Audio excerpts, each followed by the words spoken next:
మీ జిల్లాకు సంబంధించి మన పార్టీ తరఫున నిలబడబోతా ఉన్న అభ్యర్థులను ఒక్కసారి మీ అందరికీ కూడా పరిచయం చేస్తాను. మీ అందరి చల్లని దీవెనలు, మీ అందరి చల్లని ఆశీస్సులు మన పార్టీ తరఫున నిలబడబోతా ఉన్న ఈ అభ్యర్థులపై ఉంచవలసిందిగా సవినీయంగా ప్రార్థిస్తా ఉన్నాను. ఇక్కడే ఎంపీ అభ్యర్థిగా మీతో నిలబడతా ఉన్నాడు యువకుడు, ఉత్సాహవంతుడు, మీ అందరికీ పరిచయస్తుడు, మంచివాడు. మీ అందరి చల్లని దీవెనలు మిథున్పై ఉంచవలసిందిగా మీ అందరినీ సవినీయంగా వేడుకుంటా ఉన్నాను. అదేవిధంగా కోడూరు నుంచి సీను నిలబడతా ఉన్నాడు.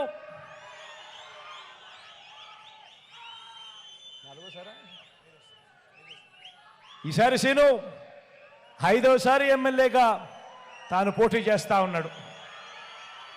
నిజంగా మంచివాడు కాబట్టి ఇలా తాను 5వసారి గెలవగలిగే పరిస్థితిలో తాను పోటీ చేస్తూ ఉన్నాడు.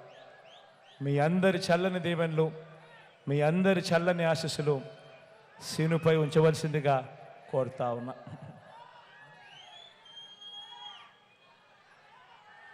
రాయచోటు నుంచి శ్రీకాంత్ నిలబడతా ఉన్నాడు. తాను కూడా ఎమ్మెల్యే అని చెప్పడం కన్నా నాకు మంచి స్నేహితుడు అని చెప్పచ్చు. మీ చల్లని దీవెనలు, చల్లని ఆశీస్సులు శ్రీకాంత్పై కూడా ఎల్లప్పుడూ ఉంచవలసిందిగా సవినీయంగా కోరుతా ఉన్నాను. రాజంపేట నుంచి అమరన్న నిలబడతా ఉన్నాడు.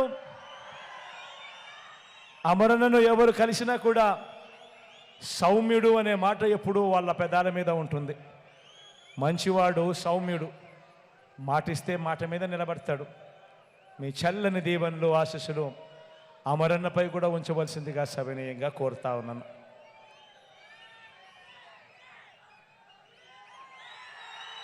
తమ్మలపల్లె నియోజకవర్గం నుంచి ద్వారకన్న నిలబడతా ఉన్నాడు.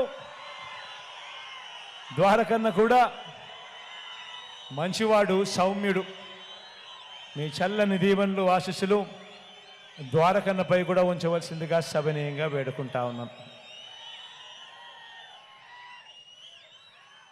ఇక మదనపల్లి నుంచి మీ వాడు అతి సామాన్యుడు, కేవలం ఒక ఉద్యోగస్తుడు,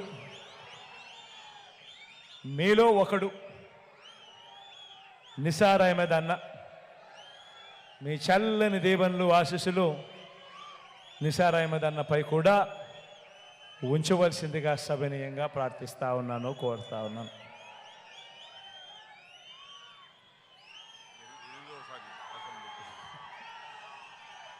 పీలేరు నుంచి రామచంద్రాడ నిలబడతా ఉన్నాడు.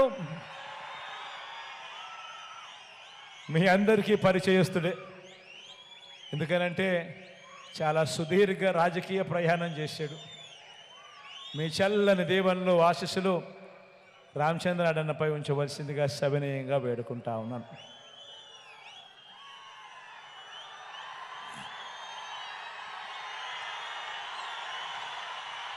పుంగనూరు నుంచి రామచంద్రాడ నిలబడతా ఉన్నాడు.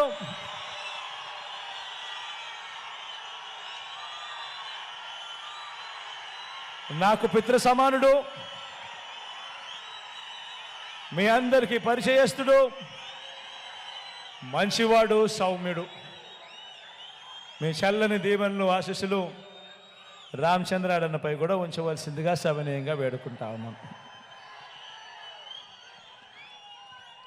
మన గుర్తు అందరికీ తెలిసే ఉంటుంది, కానీ ఇక్కడో అక్కడో ఎక్కడో ఎవరైనా మర్చిపోయి ఉంటే మాత్రం మన గుర్తు ఫ్యాను అని గుర్తుపెట్టుకోండి.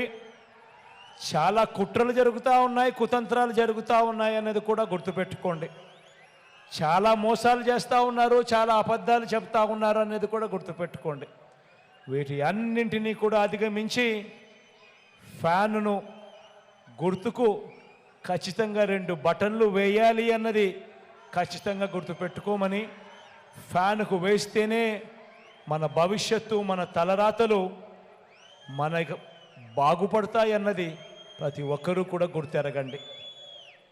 మీ చల్లని దీవెనలు ఆశీస్సులకు మరొకసారి మీ అందరికీ హృదయపూర్వకంగా కృతజ్ఞత తెలుపుకుంటూ సెలవు తీసుకుంటా ఉన్నాను.